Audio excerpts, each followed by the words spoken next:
안녕하십니까. 거꾸로 투자는 쇼킹 부동산입니다. 주말에 중요한 뉴스가 발표됐습니다. 대출 규제 완화에도 7월 DSR 규제 강화가 시행이 된다고 합니다. 또다시 부동산 시장에 찬물을 확 끼얹는 큰 뉴스가 나왔다는 부분이죠. 영상 전에 구독 부탁드리겠습니다.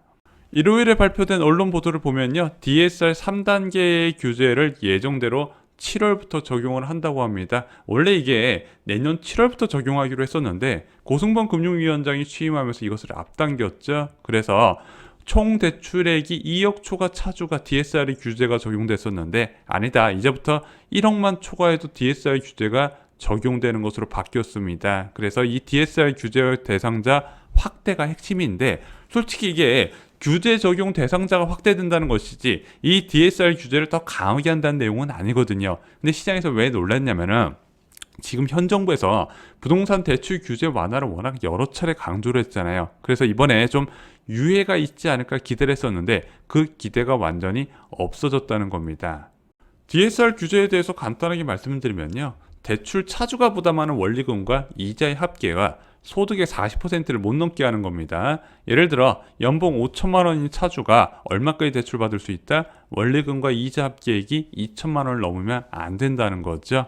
담보의 가치가 아닌 차주의 상환 능력을 보고 대출해주자, 이렇게 만든 취지의 제도라는 부분입니다. 왜냐면은 담보를 기준으로 해서 대출해주게 되면 만약에 담보 가치가 무너져 버리면 어떻게 된다? 전부 다 배를 째버리더라. 그래서 담보 가치가 무너져도 소득과 신용도 높은 사람들이 배를 째까 안 째까? 안 째더라. 그래서 금융권 부실화 가능성이 적다는 것을 미국 서프라임 모의 사태의 교훈으로 얻게 되고, 국제적인 은행 규제 규범에 대한민국도 이 DSR 규제를 적용하면서 따랐다는 부분이죠. 하지만 이런 생각이 들 겁니다. 야, 주택담보대출은 원금과 이자를 동시에 상환하니까 알겠다. 근데 신용대출이나 마통은 이자만 납부하는데, 그래서 이 DSR 규제는요, 이자만 납부하는 신용대출에 대해서 별도의 만기를 적용하게 됩니다. 그래서 실제 이자만 납부하는 신용대출도 만기가 적용돼요. 그래서 올해 1월 1일부터는 이 만기가 5년이 적용이 됩니다. 이게 5년이 적용되면 굉장히 무서운 게 뭐냐면요, 신용대출 1억 보유 차주의 DSR 계산식이 연 2천만 원, 상환하진 않지만 상환한 것처럼 DSR 계산이 되고요, 여기에 이자 부담이 추가된다는 부분이죠. 그러면은 1억 차주의 DSR 여유분이 연 2천만 원 미만으로 줄어들게 된다는 거예요. 한마디로 주택담보대출 받을 수 있는 금액이 더욱더 줄어든다는 부분이죠.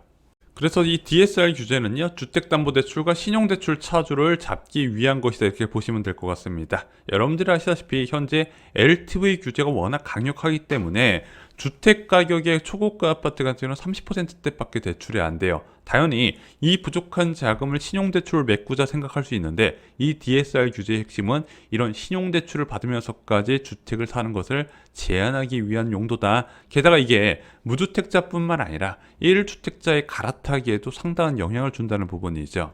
이 DSR 규제, 특히 신용대출의 만기가 5년으로 단축된 이후부터는요, 신용대출 증가세가 마이너스로 전환이 됩니다. 은행권 가계대출 증가액 추이를 보면요, 신용대출 포함된 기타 대출이 올해 들어서 계속해서 마이너스 증가세가 유지되는 것을 알 수가 있습니다. 원래 신용대출이 증가할 땐 딱 두 가지 이유예요. 첫 번째는 공모주 청약하려고 받는 경우가 있고요, 또 하나가 내 집 마련 수요자의 자금 조달 목적이었는데 지금 이 DSR 규제가 강화되면서 그 길이 막혀버렸다는 거죠. 자, 근데 윤석열 정부에서는 생애 최초 구입자의 대출 규제는 대폭 완화한다고 했습니다. 그래서 최대 LTV 80%까지 적용한다고 해요. 10억짜리 아파트면 8억까지 대출해 준다는 부분이죠. 반면에 이 DSR 규제는 안 풀기로 결정이 된 겁니다. 근데 이게 왜 중요하냐면은 이 DSR 규제를 안 풀게 되잖아요. 야, 예를 들어 5억을 대출받는 사람이 상환 기간을 30년으로 잡고 대출 이자가 4.2%가 적용됩니다. 그럼 월 상환 금액이 244만 원 정도가 돼요. 그러면 연봉이 어느 정도 돼야 이 대출을 받을 수 있다? 연봉 7,325만 원 이상 되어야 대출이 가능하다는 부분이죠. 한마디로 대출 규제를 푼다 하더라도 이 대출을 받을 수 있는 차주 대상이 축소되다 보니까 언론에서 지속적으로 이 DSR 규제도 풀어야 된다고 요구를 했었다는 부분이죠. 참고로 이번에 윤석열 정부가 대출 규제 완화 1호 방안으로 얘기했던 생애 최초 구입자의 LTV 완화 제도는요, 기존에 있던 부분이에요. 기존에도 최대 70%까지 적용을 해줬습니다. 단 가격 제한이 있어요. 조정 대상 지역은 8억 이하, 투기 과열 지역은 9억 이하에 단계적으로 슬라이드 방식으로 적용이 됐다는 부분이죠. 그래서 제가 볼 때는 윤석열 정부에서도 이번에 생애 최초 구입자의 LTV 규제 완화, 뭐 15억 아파트, 20억 아파트 이런 거 해주는 게 아니라 가격 상한을 이런 비슷하게 둔 상태에서 대출 규제 확대를 나설 가능성이 있다는 부분이죠. 이게 현재까지 확정된 유일한 대출 규제 완화 방안이에요. 아직도 엄청난 대출 규제들이 많이 있습니다. 예를 들어 볼게요. 주택수에 따른 대출 규제. 1주택자는요, 기존 주택 처분 의무가 존재한 상황에서 대출이 가능하고요. 2주택자는 아예 대출이 안 되고 있습니다. 두 번째, 주택담보대출 차주의 전입 의무 6개월 이내 전입해야 되죠. 이거 굉장히 무서운 규제입니다. 세 번째, 규제지역 LTV 규제. 네 번째, 1억 초과 신용대출 차주의 1년 매입 제한 부분까지 워낙 많은 대출 규제들이 있어요. 아마 쇼킹부동산원 아파트 교과서 보신 분들은 다 아실 겁니다. 그래서 진짜 많은 사람들이 원했던 대출 규제 완화 중에서 이 규제 지역의 LTV 규제는 바로 취임하자마자 풀릴 줄 알았는데 내년에 추진한다고 저희가 얼마 전에 영상에서 말씀을 드렸죠. 그래서 실제 이런 대출 규제 완화 방안들이 당장 실행될 가능성이 적다 보니까 부동산 시장의 훈풍을 기대하기가 어렵다는 겁니다. 최근에 정부에서 일시적 2주택에 대한 규제 완화 방안을 발표했죠. 일시적 2주택 비과세 기간을 1년에서 2년으로 늘리고요. 전입 의무도 폐지를 했습니다. 문제는 이게 효과를 발휘하려면 두 가지가 이제 받쳐줘야 되는데, 첫 번째는 이제 취득세 중과 부분, 유예 부분도 기간을 같이 1년에서 2년으로 늘려줘야 돼요. 이것은 해주겠다고 발표가 났습니다. 문제는 대출 규제 방안이 발표가 안 난 거예요. 대출 규제가 현재 규제가 유지되면 일시적 1세대 2주택 비과세 요건 확대되는 거 별 효과가 없다는 부분이죠. 물론 대출 규제는요, 행정부의 의지만으로 충분히 풀 수 있어요. 문제는 이게 견제가 굉장히 강하게 들어오고 있습니다. 자, 4월 21일 무디스에서 한국 재정 앞으로도 적자가 지속될 거고 가계부채에 대해서 경고를 했어요. 왜? 선진국 최고 수준이다. S&P도 경고를 했습니다. 한국의 높은 가계부채 통화정책 유연성을 제약한다는 부분이죠. 그리고 이번에 새로 임명된 한국은행 총재도요, 가계부채에 대해서 경고를 계속하고 있다는 부분이죠. 대내외적으로 견제가 강한 상황. 왜냐면은 상식을 갖춘 정부라면요, 가계부채 비율이 GDP 대비 106%가 됐고 여기에 대한 숨은 부채가 계속 경고가 나오는 상황에서 대출을 늘리는 정책을 절대 세우지 않는다는 부분이죠. 게다가 4월부터요, 가계대출 증가세가 다시 플러스로 전환이 됐습니다. 2월과 3월에 마이너스 증가세가 나왔다가 4월 달에 1.2% 증가세가 나왔다는 부분이죠. 결국 이것이 대출 규제 완화 방안을 쉽게 꺼내기 어렵게 하는 이유가 되고 있다는 겁니다. 그래서 부동산 부양 수준의 대출 규제 완화는 당분간 없을 거예요. 나오긴 나올 겁니다. 언제 나올까요?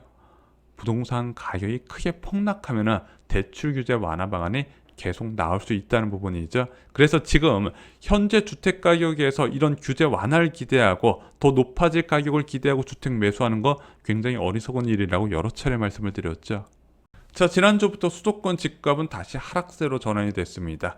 보합 수준이었던 수도권 전체 주택가격 변동세가 마이너스 0.02%로 전환이 됐고요. 상승세를 기록했었던 서울 지역도 보합으로 다시 하락하게 됐습니다. 이게 그동안에 지난 5년 동안 공식이 있었어요. 1분기 때 약세, 2분기 때 규제 완화 등의 이슈로 재급 등, 3분기 때 과열, 4분기 때 다시 보합, 이런 공식이 있었는데 지금 그 공식을 빠르게 잊어야 됩니다. 왜? 너무 강한 긴축과 정부의 신중한 규제 완화 때문이죠. 이런 규제 완화가 당연히 진행될 것처럼 믿고 많은 분들이 이쪽에 투자라고 말씀하시는데 그거 굉장히 위험할 수 있다는 부분 다시 한번 강조를 드립니다.